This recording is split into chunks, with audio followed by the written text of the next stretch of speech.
أعوذ بالله من الشيطان الرجيم بسم الله الرحمن الرحيم الحمد لله رب العالمين والعاقبة للمتقين ولا عدوان إلا على الظالمين والصلاة والسلام على أشرف الأنبياء والمرسلين نبينا محمد وعلى آله وصحبه ومن تبعهم بإحسان إلى يوم الدين أما بعد السلام عليكم ورحمة الله وبركاته baganda banampuliza abebitibwa oluvanyuma lw'okutendeeza ku Allah subhanahu wa ta'ala nanyini matenda majjuvu tusaba ebyengera n'emirembe bidde nabbi waffe Muhammad sallallahu alayhi wa sallam awamu n'abantu b'enjuye ne basahaba be n'abo bonna abagoberera obufu bwabwe okutuuka ku lunaku lw'enkomerero.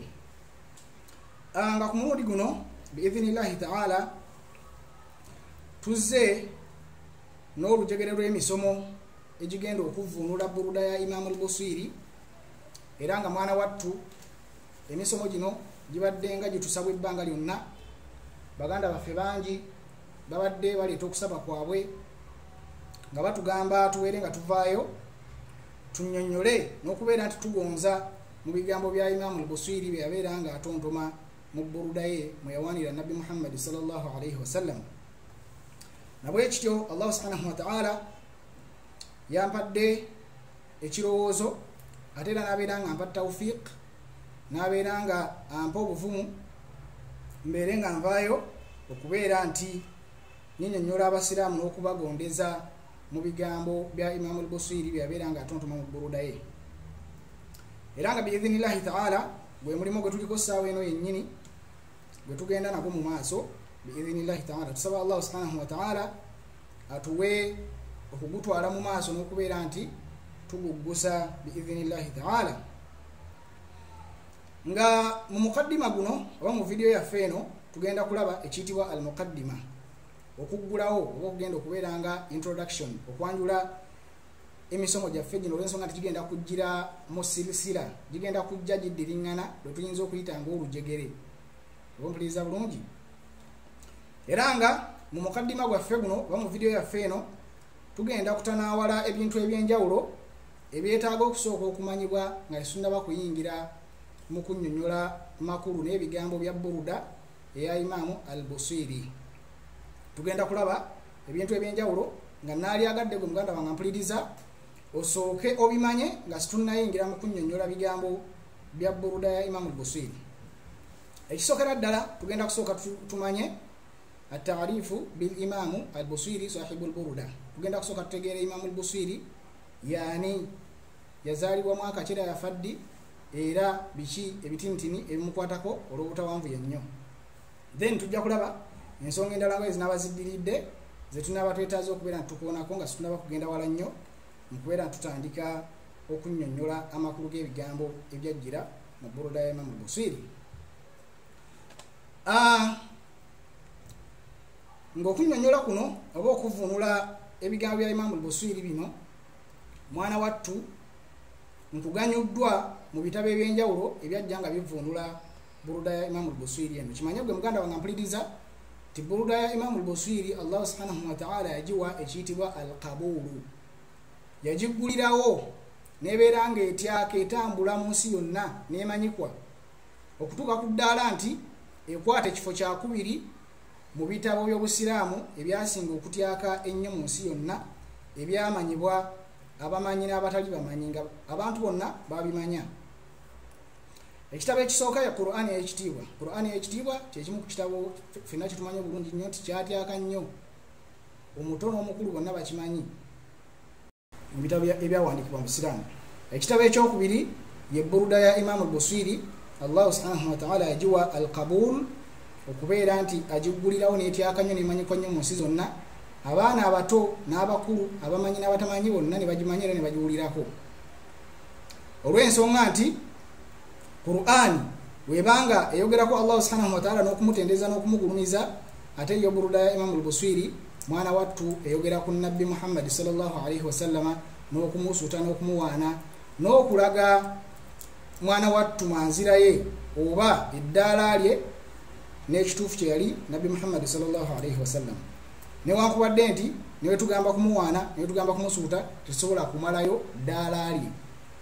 Era nga kadi atarafa sahibul buruda nannyini buruda yennyini Imam al-Busiri yabeera nga yeke nnyini akkiriza era n'awanika n'agamba nti oli ne wagamba kuwaana Nabbi sallallahu alaihi wasallama tasobola kubeera nga akola ki, tasobola kubeera nti amalayo bitendo bye. Abombuliza bulungi bwe yabeera nga agamba nti fa inna qadra Rasulullahi sallallahu alaihi wasallam laysa lahu haddun. Oba kitegeera ekigero kya Nabbi sallallahu alaihi wasallam tekiriiko komoli ogamba nti lino nti omutenzi omumazeeyo n'ogamba nti mumazeeyo, nedda. Wa innama okolako ky'osobodde n'obeera nga okomaawo woba okomye. Ketutandike n'okubeera tunyonnyola bye tugenda okulaba mu mukaddima gwaffe guno biidhinillahi ta'ala. Ekisookera ddala twagambye tugenda kulaba ekiyitibwa at-ta'rifu bi sahibil burda, okunnyonnyola nannyini buruda ono yaani. Ompuliriza bulungi, nannyini buruda amannya g'amatuufu ayitibwa Abu Abdillah Muhammad bin Sa'id al-Busiri. Abu Abdillah Muhammad bin Sa'id al-Busiri, taata wa Abdallah Muhammadi mutabani wa Sa'id al-Busiri. Ekigambo Busiri ekyomuno kimunasaba eri ekifo mwe yawangaalira ekiyitibwa Busiri. Imam al-Busiri ono mwana wattu yazaalibwa mu nsi ez'emagharibi oba gye tuyinza okuyita nga Morocco, bw'atyo n'avaayo n'ajja e Misiri era n'awangaalirako e Misiri era e Misiri gye yafiira era n'aziikibwa mu Misiri. Imam al-Busiri yazaalibwa omwaka gwa 608. Yazaalibwa omwaka gwa 608 Imam al-Busiri, n'afa omwaka 696. Imam al-Busiri yazaalibwa mu kyasa ekyomusanvu. Ekyasa ekyomusanvu olwaliro obusiraamu bulina ebyasa 14 n'omusobyo bugenda kuweza byasa 15. Imam al-Busiri yazaalibwa mu kyasa ekyomusanvu eky'obusiraamu. Ekyasa ekyomusanvu kyekyasa oba byemu ku byasa by'obusiraamu ebirimu abamanyi enkuyanja, abamanyi abangi, ebyakunganya abamanyi b'obusiraamu abangi ennyo okutwaliza awamu. Ompuliriza bulungi muganda wange, nekibeera nti Imam al-Busiri ke kaseera naye mwe yabeera nti awangaalira era ke kaseera mwe yabeera nti akola ki, afiira. Tugambye nti ayitibwa Abu Abdillah Muhammad bin Sa'id al-Busiri. Oyo nno yayitibwa Imam al-Busiri. Imam al-Busiri yaleka mu busiraamu ebitabo bingi mu library wa maktaba ey'obusiraamu. Na bitabo yaleka ebyaganyulwamu abasiraamu byaganyulwamu ennyo kyekitabo kino kyetugenda okubeera ntuvunula ku mulundi guno ekiyitibwa al-Kawakibu ad-Durriya fi madhi khayri al-bariyya, oba emanyikiddwa nga al-Buruda. Era nga buruda eno erina erinnya eddala eritera eriyitibwa al-Burua. Era nga tujja kulaba lwaki eyitibwa buruda era lwaki eyitibwa Burua nga tulaba ensonga Imam al-Busiri gye yasinzirako okubeera nti akola ki, awandiika buruda eno n'okubeera nti agitontoma. Imam al-Busiri tugambye nti yaleka turath, yaleka byeyaleka nga biganyulwamu oba yaleka irimu nnyingi nnyo, ebitabo bingi nnyo mu kubeera nti abasiraamu babyeganyulwamu. Kati nga kino ekiyitibwa al-Buruda abasiraamu bakyeganyulwamu nahiya nnyingi, mu sayidi nnyingi. Ekisookera ddala buruda eno tugiganyulwamu ku sayidi eya lugha ey'olulimi, mu kutegeera olulimi. Era ogenda mu masomero g'obusiraamu amanene agasomesa olulimi mu butuufu bw'okulusomesa beeyambisa nnyo ekitabo kino ekya buruda eya Imam al-Busiri. Ompuliriza bulungi olw'ensonga nti Imam al-Busiri ekitabo kino kyeyatontoma yakitambuliza ku nimati ey'abashuara, y'abatontomi b'Abawarabu, ate nga olulimi Oluwarabu luggyibwa mu bigambo by'abashuara nga fenna tukimanyi obulungi ennyo. Era buruda Imam al-Busiri tugiganyulwamu ku sayidi eya siira ey'ebyafaayo bya Nabbi olw'ensonga nti ishtamala ala anwa'i min as-siyari, mwana wattu erimu yonga yuburuda Imam al-Busiri siira wa Nabbi sallallahu alaihi wasallam mungi nnyo, era nga byonna tujja kubiraba tunaba tutandisa okubeera tuvunula buruda ya Imam al-Busiri. Era buruda ya Imam al-Busiri tugiganyulwamu ku saidi eya al-arud wal qafiya abagala okusoma ennyo olulimi olwarabu n'okulubinkiramu n'okulugenda ewala n'okusoma kalicha w'abawarabu alimu okutontoma n'ebiri mu kategori eyo.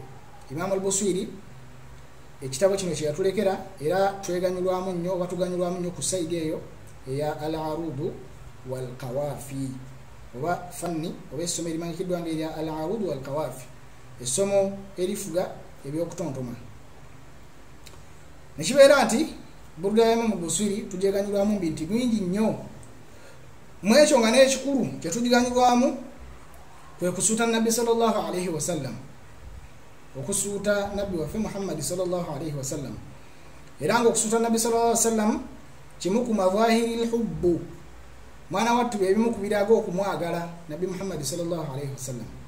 Era nga tugenda kukikoonako ekyo oba tugenda kukyogerako tulabire ddala abaffe okutontoma nga osuuta Nabbi ekyo kiraga okumwagala oba nedda. Imam al-Busiri yayitiriza nnyo okubeera nti asuuta Nabbi n'okumuwaana, era y'omu mu bamanyi bonna eyali akoze ekintu ekyo ekyokubeera nti awaana Nabbi n'ebitontome ebyeyawulidde olwana olwa waggulu ennyo. Tewali yamusookamu ekyo, ate era tewali yamwenkana mu baddirirawo mu kubeera nti asuuta Nabbi sallallahu alaihi wasallam okujjako Allah subhanahu wa ta'ala. Allah yekka yeyamusinga okuwaana Nabbi, olw'ensonga nti Allah subhanahu wa ta'ala engeri gye yawaanamu Nabbi mu Qur'an tewali muntu asobola kuvayo n'awaana Nabbi kwenkana Allah bwe yawaana Nabbi. Allah subhanahu wa ta'ala yamuwaana n'atuuka n'okumugamba nti n'atuuka n'okumuyitaagamu ku mannya ge, oba kitegeera, n'atuuka n'okumuyitaagamu ku mannya ge Allah subhanahu wa ta'ala. Bilmu'minina raufur rahim, yamuyita raufur rahim, yamuyita raufur rahim. N'atuuka okulayira obulamu bwe, obuwangaazi bwe, n'agamba nti la umruka, n'alayira obulamu bwa Nabbi. Ate nga Allah subhanahu wa ta'ala talayira okujjako nga kyalayidde kiba kinene nnyo. N'ebitendo bingi nnyo Allah subhanahu wa ta'ala bye yamuwaana nabyo, era nga kimala kyeyabeera nga amuwaana nakyo n'amugamba nti wama arsalnaka illa rahmatan lil alamin, tetwakutuma okujjako okusaasira eri ebitonde byonna. Ekyo kitendo kya waggulu nnyo okubeera nti Nabbi sallallahu alaihi wasallam Allah yamutuma lwakubeera nti asaasira ebitonde byonna. Bwe tumaze okulaba Imam al-Busiri turathi gwe yaleka, Imam al-Busiri ebitabo ebirala bye yawandiika ekitabo yawandiikira ekitontome ekiyitibwa al-Hamziya, kimanyikiddwa bulungi nnyo, nakyo kyeganyulwamu mu saidi ey'okuwaana Nabbi sallallahu alaihi wasallam. Bwato Imam al-Busiri bwe yabeera nga agasa library oba makitaba y'Obusiraamu, n'abeera nga agirekamu at-Turath oba ebitabo ebyo ebibiri ebyeganyulwamu okuva we yabiwandiika paka olwaleero. Tugenda kulaba oba munzikirize tulabe butya Burda ya Imam al-Busiri bwe yabeera nti abamanyi mwana wattu bakola ki, bagirabamu abamanyi bagira batya Burda ya Imam al-Busiri. Bwe twetegereza abamanyi b'Obusiraamu abaaliwo nga Burda emaze okutontomebwa, mwana wattu babeera nga bajaniriza era ne bagiyayanira mu kubeera nti min bayini sharihi lahu, mwono ng'omwaji abamu bayayana kubeera nti bagivunda bagonza bigambo byayo oba opuliza bulungi, abalala bagitontoma buli lunaku, abalala bagitontoma buli lwakuna, neetyaka nnyo mu nsi. Allah n'agigulirawo kabuulu neetyaka nnyo. Era nga ne mu ebyo Burda ya Imam al-Busiri bye yafuna oba Allah subhanahu wa ta'ala bye yagigonnomolako kwe kubeera nti lam yura lahu muaridu qabla al-mi'ati al-ashira. Burda ya Imam al-Busiri tewawulikikayo muntu yenna agikubako ku mukono n'okuba nti yatyaka nnyo. Tewawulikikayo mumanyi yenna avayo n'agikubako omukono n'agamba nti erimu shiriki oba erimu ekikyamu qabla al-mi'ati al-ashira, ku byasa 10 ebyasooka, ebyasa Obusiraamu 10 ebyasooka. Okiba nti Imam al-Busiri yagitondomera mu kyasa ekyomusanvu, yamala ebyasa 3 biramba nga tefunyeyo mumanyi yenna agamba nti erimu ensobi n'emu musaidi eyaqida oba musaidi eyenzikiriza ne saidi eza obusiraamu okutwaliza awamu nekibeera nti ekyo kyokka kyatumalira abo abajja oluvannyuma lwa ekyasa eky'ekkumi ne bajja ne bagamba nti mwana wattu erimu ensobi oba erimu ensobi mu aqida ekyokubeera nti Burda ya Imam al-Busiri tewaaliyo omumanyi yagikubamu bituli musaidi eya aqida oba musaidi eya fiqh oba musaidi eya siira kyatumalira era kyabeeranga kizzaayo ebigambo byabo abajja oluvannyuma lw'ekyasa eky'ekkumi ne bagamba nti erimu shiriki oba erimu ebintu ebifaananyirizaako bwe bityo olw'ensonga nti ebyasa ebyo ebisatu okuva ku kyasa eky'omunaana kyamwenda kyakkumi mwana wattu bijjuddemu bamanyi beereere naye tugenda kwesanga nga bamanyi bonna abo batambulira wakati w'abagisharaha abaginyonnyola n'okugigonza enjogera zaayo n'okugitegeeza abantu n'okubeera nti bagitanaawala mwana wattu bonna bagistakbala bilqabul babeera nga bagikkiriza n'okubeera nti bagyegabanyiza n'okubeera nti bakola ki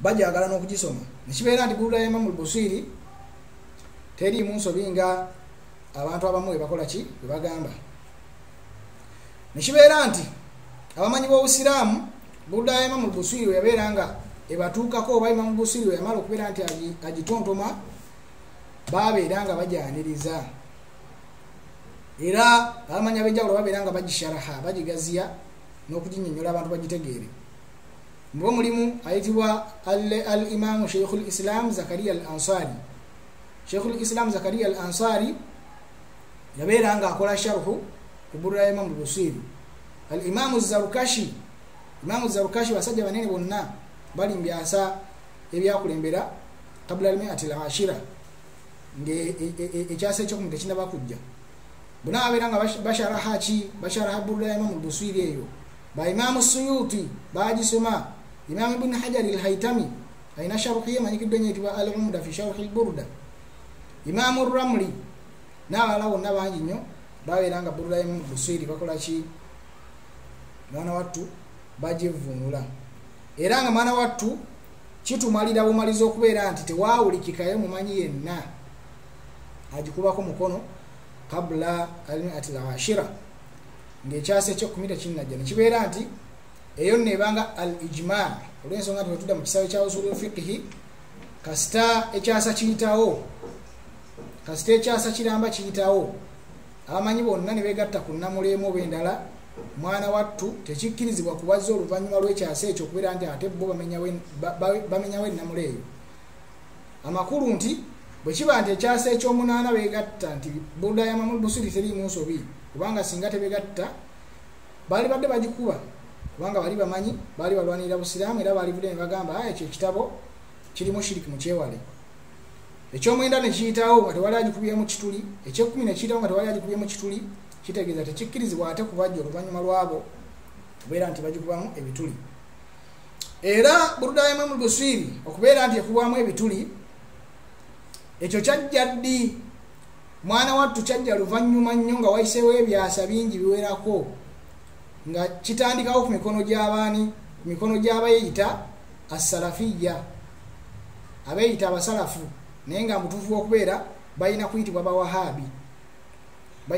bawahabi era nga lyerinnya lyabwe ettuufu abawahabi newakubadde nti bo beeyita abasalafu nti salafiyya abasalafu naye nga ekyo ekigambo si kituufu mu nahiya oba mu saidi eyaki mu saidi ey'ollogo ey'olulimi si kituufu ne mu saidi eya sharia si kituufu ekyokweyita abasalafu balina kuyitibwa bawahabi lwaki bayitibwa bawahabi nisbatan nga tubazza eri mukama waabwe yabatandika wayitibwa Muhammad ibn Abdul Wahhab an-Najdi omusajja yava mu Najdi mu kitundu ky'e Najdi e Saudi Arabia oba Makka ngayitibwa Muhammad ibn Abdul Wahhab eyajja n'abeera nga agamba nti tewali mumanyi ku nsi yenna ategeera tawhid okujjako nze bwate bwe yagamba bigambo bibiri swalihi yagamba nti ku mulembe gwaffe guno ayogera ku mulembe gwange guno tewali muntu yenna ategeera maana la ilaha illa Allah makulu ga kigambo la ilaha illa Allah hatta mashayikhi ne basheekhe bange nabo bennyini tebakola ki ma minhum ahadun ya'rifu dhalika tewali mumanyi yenna mubo bashekhe bange benyini abasomesa bwati bwayogera Muhammad ibn Abdul Wahhab yatandikawo ekibinja ky'abawahabi abasalafiya bwati bwagamba ne baseka bange benyini ma minhum ahadun arifa dhalika temuli n'omu yategeera maana la ilaha illa Allah makulu ga la ilaha illa Allah wakitegeera wa hadha tadlilu li shuyukhihi maana watu okukubera kulaga nti bashekhe bali kubuuze tumubuuza bwekiba nti bashekhe bo bali kubuuze ilimu wajijja kwani abafe yakugiranga bwobaka nti oli nabbi oba waloota ndoote ensonga lwaki tubagamba nti tebalina chaini mu ilimu olw'ensonga nti omala okugamba nti bashekhe bo baali tebamanyi makulu ga la ilaha illa Allah kitegeeza omenya chaini yo gwe kennyini yukhribuna buyutahum bi aidihim wa aidi almu'minin bo bennyini bezimbulira ennyumba yaabwe nabeera nga bagikola ki bagibumula bagisuula wansi nekibeera nti Buruda ya Imam al-Busiri okutandika okuwulika ku nti erimu shiriki bikibi n'ebintu ebitategereka ebyo kyatandikira ku mikono gyabo abayitibwa abawahabi oba amanyikiddwa nga abawahabi abeeyita abasalafu be batandikawo okugamba nti Buruda ya Imam al-Busiri erimu shiriki naye nga etudda mu history abamanyi bonna ebyasa okumala ebyasa bisatu bonna nga Buruda ya Imam al-Busiri bajagala bagisoma busomi bagivunula buvunuzi nga yenkumenyedde abamu kubo nga Sheikhul Islam Zakaria al-Ansari amanyikiddwa mu madhhabu ga Imam Shafi'i ba Imam Ramli ba Imam Az-Zawkashi ba Imam Ibn Hajar al-Haytami Imam wa Makkah ku mulembe gwe bamanyi bali bamaanyi naye nga bonna Buruda ya Imam al-Busiri bajagala era nga mwana wattu bakola ki balaga nti terimu buzibu paka abawahabi we bajja ne balaga nti erimu shiriki a'adhana Allahu min sharrihim saba Allah tutaase obubi bwabwe kibeera nti Buruda ya Imam al-Busiri abamanyi bajistakbala bil qabul babeera nga mwana wattu bagikola ki bajanjuliriza emitima bajagala bagivunula bagirabirira era ne bagiweereza nebeera nga bagikhadama okulaba nti etutuukako olwaleero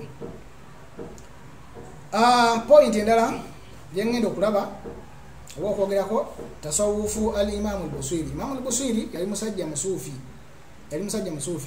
bwetwogera ku tasawufu oba ekiyitibwa obusuufi abantu abamu bakitwala bulala bakirowooza bulala naye nga ekiyitibwa at-tasawufu oba obusuufi mwana wattu huwa tahalli bil akhlaqi al-hamida kwe kweyisa obulungi huwa zuhudu huwa al-wara huwa at-taqwa huwa al-istiqama oba kitegera bulungi ekiyitibwa tasawufu kwe kwerekereza ebyokwewunda byensi ekiyitibwa tasawufu ye al-wara okwerekereza halali atategereka ng'otya okugwa mu haramu ekiyitibwa tasawufu huwa al-istiqama kwe kuteerera ku kkubo lya Allah subhanahu wa ta'ala bompuliza bulungi ekiyitibwa tasawufu huwa dhikr kwe kujjukira Allah subhanahu wa ta'ala nebiri mu kategori eyo amma ebyogerwa abantu abamu nga bagamba nti obusuufi kusinza ntana nakwetoloola kabuli nakuvunamira bamashekhe nebiri mu kategori eyo fahadha iftiraun atasawufu bari'un minhu mwana wattu okukonjera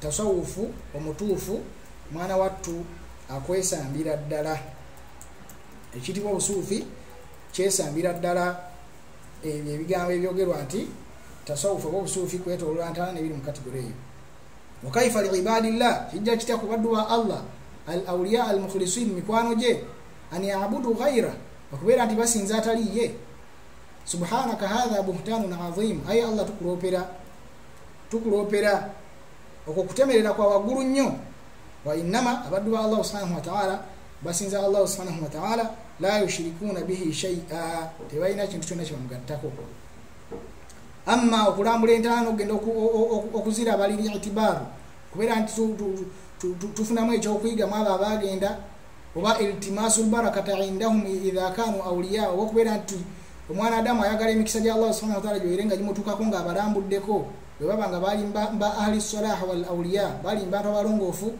fahadha haqqun mwana wattu ago mazima nabbi sallallahu alaihi wasallam yabeera nga akubiriza okubeera nti tulambula entaana z'abalongoofu n'entaana zonna okutwaliza awamu lili altibar zitujjukize okubeera nti tukola ki zitujjukize okufa ate era abamanyi baffe bangi nnyo ne bajja nga bakola ki nga batulaga mwana wattu nti okulambula ebifo by'abalongoofu okutwaliza awamu mwana wattu kirimu baraka byo bennyini birimu baraka olw'ensonga nti ekifo ekibanga kya mulongoofu mwana wattu la shakka tekirimu kubuusabuusa nti kibeera mu bifo Allah subhanahu wa ta'ala byayagala olw'okubeera nti mu kifo ekyo mwe muli omuddu oyo omulongoofu. Nekibeera nti Imaamu al-Busiri yali mu baddu ba Allah abayitibwa as-Sufiyun, abasuufi, era nga tunyonyedde obusuufi kye ki? Si kuzinaazina nakuba bidongo ng'abasinga bakimanyi, si kwetooloola ntaana, si kusinza ntaana, si kusinza kitali Allah. Hadha iftira, mwana wattu okukukonjera. As-Sufiya bari'una minhu, abasuufi mwana wattu bakwesamba, abasuufi bakwesambira ddala. Ompuliriza bulungi. Wa innama at-tasawufu alinga bwe tumunyonyodde nti kusinza Allah subhanahu wa ta'ala na kumutya na kusembera gyali na kubeera nti omwana Adamu yerekereza ebyokwewunda by'edduniya n'abeera nga akola ki? Asembera eri Allah subhanahu wa ta'ala. Munzikirize mba maze okukoona ku tasawufu wa Imaamu al-Busiri, era nga Imaamu al-Busiri obusuufi bwe oba tasawufu ye mwana wattu yagisoma ku sheekhe we ayitibwa Abul Abbas al-Mursi, era nga babaziikawo ne sheekhe we mu kitundu ekiyitibwa Alexandria ekisangibwa mu Cairo, ekisangibwa mu Egypt mu disitulikiti eya Alexandria. Nekibeera nti Imaamu al-Busiri yali musajja nga musuufi, era olw'obusuufi bwe yayagala nnyo Nabbi sallallahu alaihi wasallam akakubeera nti yamutontomamu ebitontome bino bwe tugenda kubeera nti tuvunula n'okunnyonnyola biidhinillahi ta'ala. Wano nno munzikirize era tugende ku point endala gye twetaaga okulaba mu lugendo lwaffe luno olw'okuggulawo okunnyonnyola kwaffe ekitabo kya Imaamu al-Busiri, nga kyetugenda okukoonako ku mulundi guno tugenda kukoona ku kiyitibwa hukumu shi'ri, okutondoma kulamulwa kutya mu ddiini y'Obusiraamu, olw'ensonga nti twesanze nti mulimu baganda baffe abamu abavaayo ne bakola i'tirad, ne bakola okuwakanya ku burda ya Imaamu al-Busiri nga bagamba obwonoonefu olw'ensonga nti kutontoma, ne bagamba nti shi'ri haramu, okutontoma kuli haramu. Mu ekyo nga beesembesa ayati za Qur'ani ez'enjawulo okulaga nti shi'ri, nti okutontoma kuli haramu. Minha qawluhu ta'ala, mulimu aya Allah subhanahu wa ta'ala mwagambira nti wama 'allamnahu ash-shi'ra wama yanbaghi lahu, ti Allah subhanahu wa ta'ala tiyayigirizaako Nabbi Muhammad sallallahu alaihi wasallam kutontoma, era tekumugwanidde, tekimugwanidde kubeera nti atontoma. Oba kitegeera tamassaka ba'dul juhal, mulimu abantu abamu abatalina kye bamanyi mu ddiini abalowooza nti mwana wattu eyo aya eharrama shi'ri oba eziyiza okutontoma omumani okutwaliza awamu, naye nga tugamba nti inna hadha fahmu maghlut, mwana wattu eyo entegeera nkyamu, olw'ensonga nti Allah subhanahu wa ta'ala mu eyo aya eyesembesebwa yali tayogera ku nnamula ya shi'ri omuman, yali tayogera ku nnamula ya shi'ri omuman, yali tayogera ku nnamula y'okutontoma okutwaliza awamu, wabula yali abarra annabi sallallahu alaihi wasallam, yali agezaako kwesambisa Nabbi sallallahu alaihi wasallam ekyo abo abashiriku kye babeera nga bamuttahamako bamutemerera ne bamugamba nti huwa sha'iri. Oba okitegeera nga ekyajja mu surati al-Anbiya, oba okitegeera bal qaalu adghathu ahlamin bal iftaraahu bal huwa sha'ir, nti abashiriku Nabbi sallallahu alaihi wasallam yabajjira ne Qur'ani babeera nga bagamba Nabbi sallallahu alaihi wasallam oyo mutontomi, batontomi bano aba bulijjo tubamanyi batontomi. Oba okitegeera nekibeera nti abashiriku benyini babeera nga bagamba Nabbi Muhammad sallallahu alaihi wasallam mutontomi. Am yaquluna sha'irun natarabbasu bihi raiba al-manun, ayati nyingi eziraga nti abashiriku batemerera Nabbi nti mutontomi. Allah n'ayagala omubarra amweshi bamutemererako n'ayagala abalage nti ono si mutontomi, eno Qur'ani gyayogera bigambo byange, kyeyava abagamba nti wama 'allamnahu ash-shi'ra wama yanbaghi lahu, tetumuyigirizangako kutontoma ate era tebimugwanidde. Olw'ensonga Nabbi Muhammad sallallahu alaihi wasallam manzilatihi aliya, Nabbi sallallahu alaihi wasallam eddala lye lya waggulu nnyo, tasaanidde kubeera abantu abatontoma, olw'ensonga nti abatontomi bamanyikibwa abantu abakola ki, mu bantu abagenda nga batontomera al-umara, batontomera bakabaka nga baagala okubeera nti bakola ki, babasasula empeera ey'edduniya, al-jazaa'ul maddi, empeera eno ey'edduniya ey'okukwatako ssente biki biki, ne bagenda nga batontoma bawaana bakabaka n'abafuzi. Kati Allah n'abeera nga barra annabbi mu mbeera eyo n'agamba nti kino tekigwanidde nnabbi wange kubeera nti akibeera, era tekimuyigiririzangako era abashirike bagamba nti mutontomi tebiriyo kati aya tayina wekwatagana tayina kakwate na namula ya shiiri yonga iyo nokubena nti Allah yali ajjawo ekyo abashirike kyebagamba nti nabbi mutontomi tebikwatagana nekibeera nti aya baganda bafa bajesembesa bubi wa hadha min jahlihim era ekyo mwana tukiraga obutamanya bwabwe usaidie aya endala era gye besembesa ze aya eziri mu surati shuara boziraze ezimu ku aya ezembayo mu sura eyo Allah subhanahu wa ta'ala agamba nti washuara yattabi'uhumul ghawun nti abatontomi bagobererwa abantu ababuyabuya alam tara annahum fi kulli wadin yahimun wa annahum yaquluna ma la yaf'alun afa gutowalabanga babuzabuza era nga boogera bye tamassaka ba'du nnas mwana watu abantu abamu babeera nga beekwata era ku aya ezo ne bagamba nti shiiri ali haramu olw'ensonga nti Allah subhanahu wa ta'ala yabeera nga avumirira abatontomi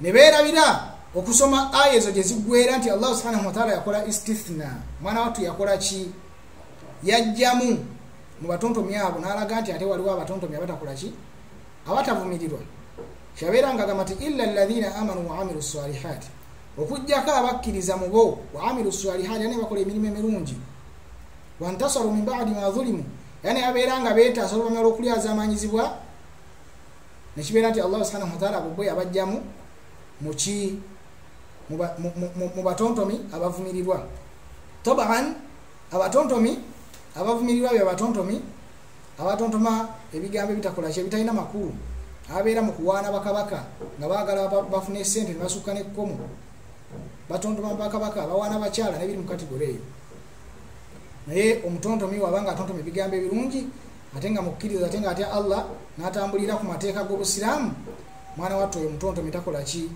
tavumirira wala shakka era nga tekiri mu kubuusabuusa nti Imam al-Busiri yali mu abo abaali abakkiriza era baali batya Allah era abaali abatontomi mwana wattu abatali mu kategori eyokubeera nti batontoma ebintu ebikyamu nekibeera nti ennamula ya shiiri musiraamu kakubeera nti shiiri yakkirizibwa okutontoma kukkirizibwa era basahaba bennyini basahaba bannabbi bennyini babeera nga batontoma bal batontomera mu maaso ga nabbi sallallahu alaihi wasallam nabbi n'atabagaana wabula n'abakola ki n'abeera nga abashajjai abeera nga bakola ki abawana buwanyi nga bayagamba Hassan ibn Thabit nga atontoma abashirku abakoona emisumaali nabbi n'amugamba nti uhujuhum wa Jibril ma'ak beera ngo bakoona ne Jibril ali naawe nga bakoonera bitontomi Hassan ibn Thabit yali sahaba mulamba yali omu ku batontomi ba nabbi sallallahu alaihi wasallam era abeera nga atontoma ebitontomi biwaana nabbi sallallahu alaihi wasallam obampuliza bulungi yabeera nga atontoma ebitontomi bingi ebiwaana nabbi sallallahu alaihi wasallam omusajja ayitibwa Zuhair Ka'b ibn Zuhair naye yali musajja mushiriku fil jahiliya yali musajja ngali kumbeera nkyamu naye bwe yali nga asiramuka bwetuba tujjukidde ku kisa y'obusiraamu bwe nabbi sallallahu alaihi wasallam yabeera nga amutumya muteekako amagye gamunoonya oluvannyuma lw'okubeera nti yali alina byakoze ebinyiiza nabbi sallallahu alaihi wasallam wabula mu kumunoonya n'akimanyako n'amanya tewali buddukiro okujjawo okubeera nti akola ki asiraamuka n'okubeera nti awaana nabbi sallallahu alaihi wasallam bw'atyo n'abeera nga atontoma ebitontome ebiwaana nabbi era nabbi bw'atyo n'amusonyiwa n'abeera nga amusembeza nekibeera nti baswaba bennyini bakola ki baswaba bennyini batontoma era ebyo biri thabit mwana watu bikola ki bimanyikiddwa bulungi nnyo mu siraamu nekibeera nti hukumu shiiri mwana wattu okutontoma omuuma nekutwaliza awamu kukkirizibwa tekulina we kugaanibwa okujjako singa kuba kutontoma okukyamu era nabbi sallallahu alaihi wasallam kyajjako mu hadithi ez'enjawulo nga akikakasa nga agamba nti ashiiru kalaamu mwana wattu okutontoma bigambo bugambo hasanuhu hasan ebirungi mubyo biba birungi wa kabihuhu kabih n'ebibi mubyo biba bibi nekibeera nti bwekiba nga bwekitwe kiri kale shiiri oba okutontoma mwana wattu tekuli haramu mu ddiini ey'obusiraamu nekibeera nti Imamu al-Busiri teyakola haramu okubeera nti atontoma ebitontomi mu kuwaana nabbi sallallahu alaihi wasallam point endala ye point y'okuwaana nabbi sallallahu alaihi wasallam okutontoma nga omuwaana abafa okuwaana nabbi sallallahu alaihi wasallam kyo kiramulwa kitya. Era mulimu abantu abamu tamassaku bi ba'd dhawahiri nusus, baina nusus ezimu oba ahadithi ezimu zebekwatako kungulu kwazo nabeera nga bakola ki, bagaana okuwaana nabbi sallallahu alaihi wasallam nga Sheikhul Albani mwana wattu bitabo byebimu yakikuonako n'alaga nti okuwaana nabbi tekikkirizibwa. naye esembesa hadithi ya nabbi sallallahu alaihi wasallam gyebeera nga agamba nti la taturuni kama atwarat an-nasara Isa bin Maryam, nti mwana wattu temunsuuta aba temunsuuta ng'abanaswara byaweera nga bakola ki, bawaana Yesu mutabani wa Maryam, walakin qulu Abdullahi wa rasulu, naye mugambe nti muddu wa Allah era omubaka we.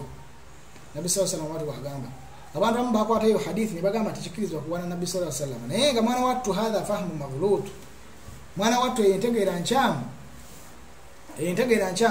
olw'ensonga nti hadithi eyo yennyini gye beesembesa yo kennyini ekubiriza okuwaana nabbi sallallahu alaihi wasallam, wabula etugaana okuwaana okwenjawulo yo kennyini hadithi yekola ki, yevuunula. Olw'ensonga nabbi yagamba nti la taturuni, temukola ki, temumpaana kama atarat an-nasara Isa bin Maryam, nga olaba abanaswara bwe babeera nga bawaana Isa bin Maryam, Isa mutabani wa Maryam.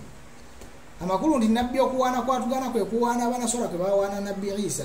Bamuwaana batya? Bamugamba nti huwa ilahu, bagamba nti katonda. Aba ne bagamba huwa ibnullah, ne bagamba mutabani wa Allah. Ekyo nabbi kyatugaana, temuwaana kumutuusa ku ddaala eyo abanaswara batuukamu nga bawaana nabbi waabwe Isa bin Maryam. Ompuliriza bulungi.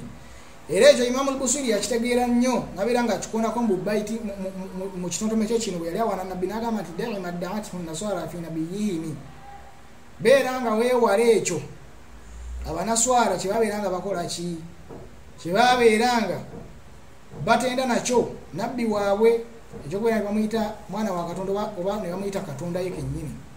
Ebyo mwana tubeera nga byewala ojja kuba owaanye bulungi nabbi sallallahu alaihi wasallam. Beera nga wewala abanaswara kyebabeera nga bawaana nakyo nabbi waabwe, owaane ebyo byoyagadde kasita obeera nga tomuyise Katonda wadde omwana wa Katonda. Olw'ensonga nti eddaala lye mu kumuwaana kubanga tomuyise wa Katonda tosobola kulimalayo, tosobola kubeera nti okola ki, olimalayo. Ekibeera nti okuwaana nabbi sallallahu alaihi wasallam mwana wattu ennamula yakwe kubeera nti kukkirizibwa, tekugaanibwa. Era hadithi eyesembesebwa hadithi egaana kuwaana nabbi ng'omuwaana ng'abanaswara bwe bawaana nabbi waabwe, okumuyita omwana wa Katonda oba okumuyita Katonda yennyini. Bamuliriza bulungi. Era njagala ga muganda wange okimanye nti okuwaana omuntu oba okuwaana ekintu kubeerawo lwa nsonga bbiri. Okuwaana omuntu ng'oyagala kuwa empeera eno eri maddi ekwatwako nga ssente n'ebiri mu kategori eyo, era ng'okwe kuwaana kw'abatontomi abasinga nga bawaana bakabaka ne ba president n'abali mu kategori eyo, babawaana abafuna empeera eno eyaki, eya bulijjo. Ne wabeerawo okuwaana omuntu ng'omuwaana ng'omwagalira ddala ebyaddala lavu oba omukwano nga guvira ddala ku mutima kuli, nga nawo kwe kuwaana kwa nabbi sallallahu alaihi wasallam. Olw'ensonga nti abawaana nabbi abatayagala nti nabbi amuwa ebyobugagga by'edduniya eno, olw'ensonga nti nabbi takola ki, nabbi eyo si yali enkola ye, wabula aba alaga ibrazul hubbu, okulaga okwagala nabbi sallallahu alaihi wasallam okuli mu kategori eyo. Era bwe kiba nti omuntu asobola okuwaana president olw'okuba amuwa empeera ey'edduniya eno, ate oli wawaana nabbi sallallahu alaihi wasallam asobola okubeera nti Allah subhanahu wa ta'ala amuwa empeera ey'okwakhira. Ekibeera nti okuwaana nabbi sallallahu alaihi wasallam okuwaana ekintu kisinzira ku nniya gy'okiwaaniddeko. Bw'owaana omuntu ng'oyagala kuwa empeera y'edduniya mwana wattu, ekyo kibeera ku nniya yo gy'onuyiridde. Ne wabeerawo okuwaana nabbi sallallahu alaihi wasallam ng'omwana olw'okuba nti omwagala, okuwaana omuntu ng'omwagala n'omutontomamu ng'omuwaana, ate nga ne byemuwaana byamazima si bya bulimba. Kati kyekyo Imam al-Busiri kyabeera nti akola. Era mu ekyo kitulaga nti okuwaana omuntu oba okutonda ebitonde bye ng'omwana oba okumugamba ebigambo ebimuwaana mwana wattu, dalilun ala hubbika iyyahu, nsonga eraga oba bujulizi obulaga nti omwagalira ddala. Olw'ensonga nti oli ayinza otugamba okwagala nabbi tekuli mu kumuwaana, tekuli mu kumusuuta. Nedda bambi, okwagala nabbi kusobola okubeera mu kumusuuta kusobola okubeera mu bintu byonna ebyenjawulo. Bambuliza bulungi, okwagala nabbi sallallahu alaihi wasallam kusobola okubeera mu bintu ebyenjawulo.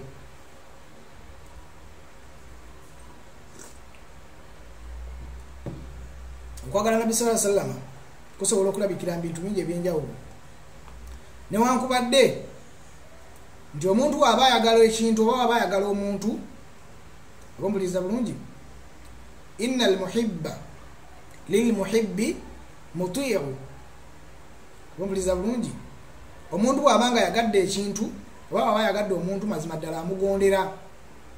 Bw'obanga oyagadde nabbi sallallahu alaihi wasallam ng'omwagadde ddala okwagala okwaddala, la shakka tekiri mu kubuuzabuusa nti laazimu dhaalika, ekigoberera ekyo kubeera nti omugondera era ogezaako okumwefaananyiriza era ogezaako okukola ebyayagala n'oleka ebimunyiiza byatayagala, era n'ogezaako okumwefaananyiriza mu ngeri ze, mu mbeera ze, mu buufu bwe. Oba kitegeera bulungi, nekibeera nti min lawazimi hubbi nabbi sallallahu alaihi wasallam, mu ebyo ebiraga nti oyagala nabbi sallallahu alaihi wasallam okubeera nti okola byayagala n'okumugoberera. Naye ate ekyo tekitegeeza nti okukola nabbi byayagala n'okumugoberera mu kyekiraga okumwagala kyokka, nedda. Bali bintu bingi nnyo ebiraga okumwagala, bintu bingi nnyo ebiraga okumwagala, era ng'okwagala amalu qalbi, mulimu gubeera gwa mutima, wa innama bino ebyokungulu biraga ekyo ekiri mu mutima. Naye ng'okwagala kwa nabbi mulimu ogubeera mu mutima, omutima ne gubeera nga gwagala, olw'ensonga nti omutima gwe gwagala. Kasita gumala okwagala then kungulu gukola, wa illa egutaagala gusobola okukola kungulu naye nga munda tegwagadde omutima, olw'ensonga nti okwagala mulimu gwa mutima, si gwa biyungo. Ala tara abaffe gwe tolaba nti abanafiku bamunafiqun abaali balabe bannabbi munda naye nga ate kungulu balaga nti mikwano gye, tolaba nti baali be basooka okubeera nti bateeka mukola byalagidde naye nga ate mutima tebamwagala. Bwe kyatuukanga mu kuyimirira mu swafiiza eswala bwe babeeranga ku layini esooka, hatta nabbi sallallahu alaihi wasallam yali tabamanyi ye kennyini, Allah n'amulagako abamu basahaba bangi nnyo nga tebabamanyi, paka nabbi yawulirako sahaba omu. Bwekira bulungi, yawulirako sahaba n'ambuulirako ku kyama nti ono gunne gundi bannanfuusi, naye nga gwe tosobola bategeera. Lwaki? Olw'ensonga nti obunnanfuusi, okwagala mirimu gya mutima, tosobola gwe biraba kungulu. Olina wakulaga kungulu nti akwagala, asobola obbanga takwagala. Bangi muffe tuwangala ne bannaffe batusekera naye nga takwagala. Kati emirimu gy'okungulu gino si gyegiraga okwagala omuntu gyokka, nti nabbi sallallahu alaihi wasallam mu kumugoberera n'olaga ebyambalo kungulu n'omufaanana mu kifaananyi, ekyo si kyekiraga nti omwagala. Era osobola okubeera nga omufaananyidde ddala bulungi nnyo n'okola ebyayagala naye nga tomwagalangako, nga olaba bannanfuusi bwe bakola ki bwe bakola. Wa innama alhubbu, okwagala okwaddala kusibuka mu mutima, omuntu ng'omwagalira ddala mu mutima, then omala okumwagala, ekigoberera ekyo kwe kubeera nti okola ki, omwefaananyiriza n'okubeera nti okola ki, obeera nga okola ebyo byayagala. Ekibeera nti ekyo kiyitibwa okwagala nabbi sallallahu alaihi wasallam. Era okubeera nti weefaananyiriza nabbi sallallahu alaihi wasallam mu ndabika, la yunafi, tekikontana nakubeera nti ate omutontomaamu n'okumuwaana, tekigaana. Sobola okubeera musajja olina ekirevu kyo, oyambala engoye zo nteme, weekuba obuwoowo, weeyisa bulungi eri banno, naye era still n'ozigala ng'okyasobola okutontoma n'owaana nabbi sallallahu alaihi wasallam. Olw'ensonga nti n'okutontoma ng'owaana nabbi kimu mwana wattu kubikola kimu ku bintu ebiraga nti omwagala. Oba kitegeera bulungi, kimu ku bintu ebiraga nti omwagalira ddala nabbi Muhammad sallallahu alaihi wasallam. Kibeera nti okutontoma ng'owaana nabbi mulimu omulungi era oguliko empeera, era ne basahaba ridwanullahi alaihim babeera nga bakola ki, babeera nga bagukolera ddala omulimu ogwo. Nekibeera nti eyo pointi nayo tugitegedde era tubeere nga tukola ki, nga tugimanyi. Pointi gye tugenda okusembyayo zigenda kuba pointi nga bbiri, tusobole okubeera tuyingira mu kukola ki, mu kunnyonnyola ebigambo bya Imam al-Busiri mu Burudaye nga tuva kigambo ku kigambo, lunyiriri ku lunyiriri. Pointi esooka mu bbiri ezisigaddeyo yesababu taalifi Imam al-Busiri lil-Buruda, ensonga Imam al-Busiri gye yasinziirako okubeera nti akola ki, gye yasinziirako okubeera nti awandiika Burudaye. Imam al-Busiri ye kennyini atunyumiza nga kama tafaka shurahul buruda ngaba abavunuzi ba buruda bonna bwabera nga begatta okunakala ekyafaayo ekyo nga bagamba nti Imam al-Busiri ekyamuleetera okubeera nti awandika buruda eno nga ye bwatugamba ye kennyini nti innahu dahamani farijun fa abtala nisfi kulla, nti mwana wattu nafunamu obulwadde obwabeera nga bunzita saidi yange obwabeera nga butta ekitundutundu kunze kiramba nebubeera nga bukitta bukimalawo. Imam al-Busiri bwati bwayogera nga tanaba kutunda maburuda ye yasooka kufuna bulwadde ne bumutta ekitundutundu ku yekiramba nga bumususseeko nga bamuliza bulungi, n'anoonya eddagala ne libula ery'obulwadde obwo. Fatafakkara n'abeera nga alowooza mu kubeera nti yatawassalu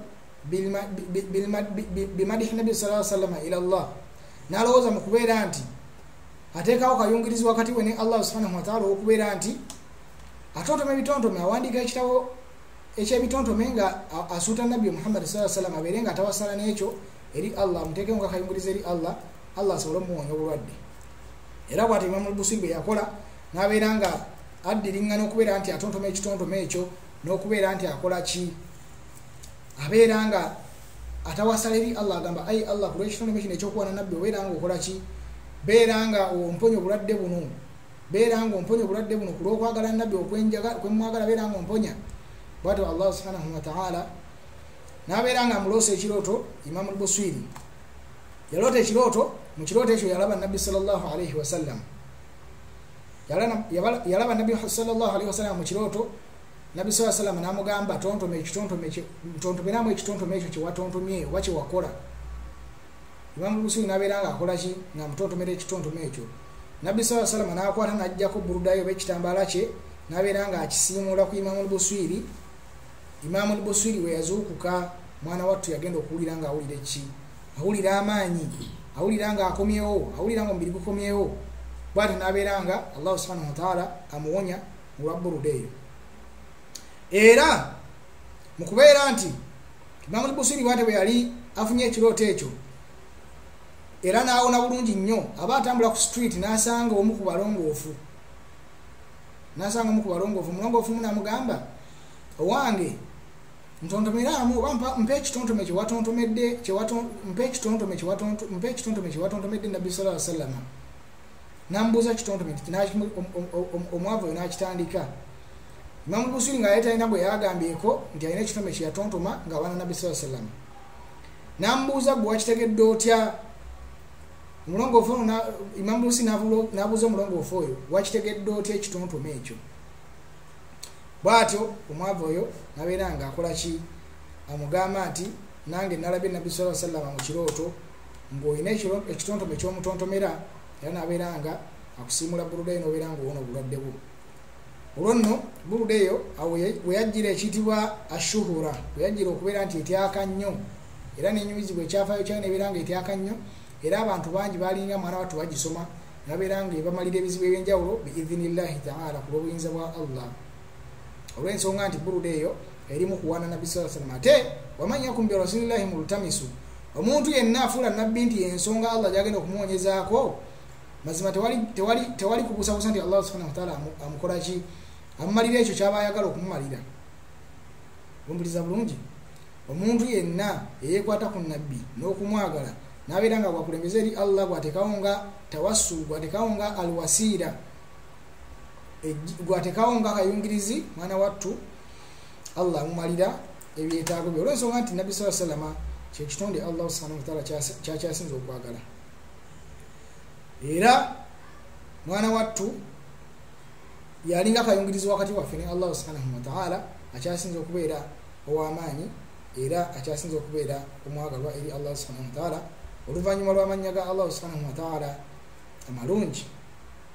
Nekibeera nti eyo nno ye sababu taalifi Imam al-Busiri lilburuda, yensonga lwaki Imam al-Busiri yabeera nga awandiika buruda ye, nti obulwadde bwamukwata n'abeera nga alowooza afuna ekirowoozo ekyokuwandiika buruda oba ekyokutontoma ebitontome ebiwaana nabbi sallallahu alaihi wasallam, abeere nga atawasala nabyo eri Allah obanga akozesa abiteekawo nga kayungiriza eri Allah muwone obulwadde obwo era bwekityo bwekyayira nekituukirira. Nekibeera nti buruda bwetyo Imam al-Busiri bwe yagitontoma era wewaava erinnya okugituma al-buruda olw'ensonga nti nabbi yajjako ekitambaala kye ekitibwa al-buruda, ekitambaala ekyo kiyitibwa buruda n'akiyisa ku Imam al-Busiri, Imam al-Busiri n'abeera nga awona. Era erinnya lyayo eryokubiri asitu nayo eriva eriyitibwa al-burua. Al-burua kitegeeza okuwona. Al-burua yatumibwa burua stiru olw'ensonga nti Imam al-Busiri yagikozesa n'abeera nga awona biidhnillahi ta'ala ku lw'obuyinza bwa Allah subhanahu wa ta'ala. Nekibeera nti ensonga nayo tugitegedde Imam al-Busiri lwaki mwana wattu yabeera nga awandiika buruda ye. Abamanyi bonna abasharaha buruda nga Sheikhul Islam Zakaria al-Ansari n'amanyi abalala bangi nnyo abavunga buruda bonna beegatta mu kubeera nti ekyafaayo ekyo bakinakala bil qabulu, bonna bakikkiriza nti kituufu nga tewali akoze eki, tewali akikubyeko mukono. Nekibeera nti ekyafaayo ekyo kituufu nnyo okuva ku Imam al-Busiri era mwana wattu kyaliwo era kyatuukirira. Ensonga gye tuyinza okusembyayo mukaddima gwaffe mwana wattu kwe kwogera ku mitwe emikulu egiri mu buruda ya Imam al-Busiri. Emitwe emikulu egiri mu buruda ya Imam al-Busiri. Imam al-Busiri bwe yatontoma ekitontome kye mwana wattu ye nga ye teyakisengeka mu mitwe emikulu, wabula amanya abajja oluvannyuma lwe bye bakimusengekera babeera nga bakisengeka nti kati wano yali ayogera ku kino, wano yali ayogera ku kiri, wano yava ku kino n'adda ku kiri, oba okitegera bulungi. Era nga mu ekyo bajjamu emitwe emikulu, emitwe 9 oba tisi'u abwab, emitwe emikulu 9. Omutwe ogusooka Imam al-Busiri yayogera ku kiyitibwa al-Ghazal, ku kiyitibwa omukwano olw'ensonga nti eyo yaada ey'abashuara oba al-udaba, enkola y'abatontomi okubeera nti baba batandika ebitontome byabwe batandika nakwogera ku mukwano n'ebiri mu kategori eyo. Era nga tujja biraba, tujja kukinyonnyoka nga tutandise okuvunula buruda ya Imam al-Busiri. Omutwe ogwokubiri at-tahdhiru min hawa nafsi, yagenda mu maaso n'ayogera ku kubeera nti omwanadamu yali ewaze nnyo okwagala kw'omutima gwe era n'akulwanyisa. Weewale nnyo okwagala kw'omutima gwo era okulwanyise. Tokuwa omutima gwo toguwa ekigwagala kubanga likimala nga ekigwagala kikyamu. Yagenda mu maaso madihu nabbi sallallahu alaihi wasallam n'atontoma kuwaana nabbi n'amusuuta. Era wantu kimanyi nti Imam al-Busiri yali atandika buruda ye yayingira direct mu kuwaana nabbi, nedda wabula yatambulira ku nkola ey'abaki ey'aba udaba, enkola ey'abatontomi bennyini. Lw'ensonga nti oli yali mutontomi, yatambulira ku nkola ey'abatontomi nti batandika nakwogera ku mukwano, oluvaawo ne bateekawo ekintu ekirala then ne bagenda ku point gye bakola ki gye baba baagala. Omuliza bulungi. Era okubeera nti atandika na mukwano ekyo kirimu bara'atul istihlal, kirimu okulaga ekigendererwa kye kyayagala okutuukako nti ekigendererwa kyange kya mukwano, njagala kwogera kwagala kwange Nabbi sallallahu alaihi wasallam. Ekyokuna bayani maulidihi, yayogera ku mazaalibwa ge butebe byali. Ekyo nno kigwa mu sayidi eya siira wa nabbi, byafaayo bya nabbi. Era yeyambisa siira amanyikudde ennyo bulungi ennyo mu byafaayo bya nabbi sallallahu alaihi wasallam oba mu bitabo by'abamanyi ab'Obusiraamu. Omulyango ogwokutaano fi mu'jizaatihi sallallahu alaihi wasallam, yayogera ku byamagero bya nabbi era ekyo nakyo kigwa mu siira. Ebyamagero bya nabbi byali bitya. Fi sharafil Qur'an, n'ayogera ku Qur'an, ku bukulu bwa Qur'an, ogwo mulyango munene gwogera ku Qur'an ey'ekitiibwa era nga nakyo kigwa mu kuwaana nabbi olw'ensonga nti Allah subhanahu wa ta'ala bwe yawa Qur'an ey'ekitiibwa. Yagenda mu maaso n'ayogera ku al-Isra wal Mi'raj, al-Isra wal Mi'raj, olugendo lwa nabbi lwe yagenda okuva e Makka paka ku Baitul Maqdis, n'okuva ku Baitul Maqdis paka ku Baiti al-Ma'mur mu ggulu ewa Allah subhanahu wa ta'ala. Era ekyo nakyo nga kigwa mu siira. Yayogera fil jihad, mu ntalo za nabbi sallallahu alaihi wasallam zeyalwana, kigwa mu siira. Then n'ayogera fi tawassuli bihi sallallahu alaihi wasallam, n'ayogera ku ky'okubeera nti ofuula nabbi sallallahu alaihi wasallam kayungirizi wakati wo ne Allah, Allah abeere nga akwanukula era akukolera ebyo byeyagala. fil munaja mu dua kusaba Allah subhanahu wa ta'ala okumwegayirira n'okubeera nti omuwanjagira n'abeeranga amaliriza n'ebigambo ebyo ebya almunaja okubeera nti tuwanjagira Allah subhanahu wa ta'ala abeerenga atumalira ebyetaago byaffe bwetyo Burda Imam al-Busiri biikhtisari shadidi mu bufunze gy'emitwe emikulu egiringa egirimu. Ekyo nno kikulaga nti Imam al-Busiri yali musajja mumanyi okwawukanako ne baganda bafaamu bagamba nti yali jahiru yali tamanyi. Ekyo nno kiraga jahalihim biburudatihi kiraga obutamanya bwawe buruda ye lw'ensonga nti omuntu eyasoma Burda ya Busiri oba omuntu asoma Burda ya Busiri n'agitegeera amanyirawo nti oli yali mumanyi lufugge lw'ensonga nti emitwe emikulu gino gyonna gye yayogerako wano giraga tafannunihi fi shattal ulum giraga okubeera nti yali amanyi fununu nyingi yali amanyi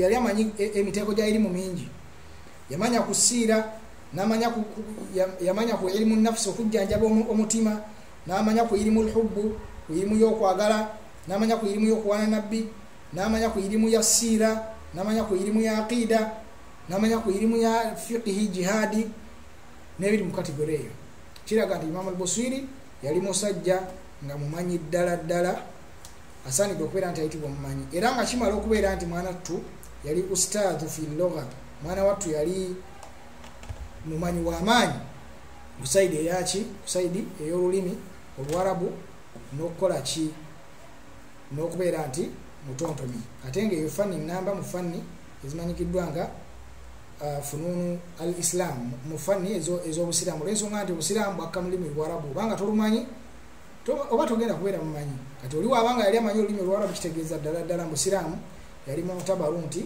musajja mumanyi khususan nti ate ne mu irimu ya sharia yali alinayo kyalinayo nga bwe tubirabye ekibeera nti bwe gutyo mukaddima gwaffe gutambudde nga twogedde mu bufunzefunze ku Imam al-Busiri yani n'ebimukwatako ebitonotono ne tugaziwamukko mu kunnyonnyola ebintu ebyenjawulo bye tulabye era ne tufundikira n'okubeera nti tulabye ebyo ebyajjira mu Burda ya Imam al-Busiri ng'emitwe emikulu. Tujja kusisinkana nga tutandise ekitundu kyaffe ekyokubiri oba ekinaaba kizzeko biidhinillahi ta'ala nga kinnyonnyola oba nga kitulaga oba nga tutandise okunnyonnyola Burda ya Imam al-Busiri kigambo ku kigambo era nga nkakasa nti guno gwe mulundi ogenda okubeera ogusoose oba Allah subhanahu wa ta'ala nze gwe yakasobozesa okubeera nti nvaayo nembeera nga nkola ekintu kino era ekyo nkimwebaliza era musaba Allah subhanahu wa ta'ala ampe tawfiq ampe obusobozi era nsobozesa okubeera nti mmaliriza kino kyentandise kibeere nga kigasa abasiraamu osanga kinajjawo enjawukana ennyingi eziteekebwawo ku Burda ya Imam al-Busiri ng'abantu abamu ab'enjawulo abalina ebigendererwa byabwe eby'enjawulo bagivvuunula ekifuula nnenge ng'abalokole bwe bavvuunula Qur'an. هذا وصلى اللهم وسلم وبارك على نبينا محمد وعلى آله وصحبه أجمعين والحمد لله رب العالمين سبحانك اللهم بحمدك نشهد أن لا إله إلا أنت نستغفرك ونتوب إليك السلام عليكم ورحمة الله وبركاته.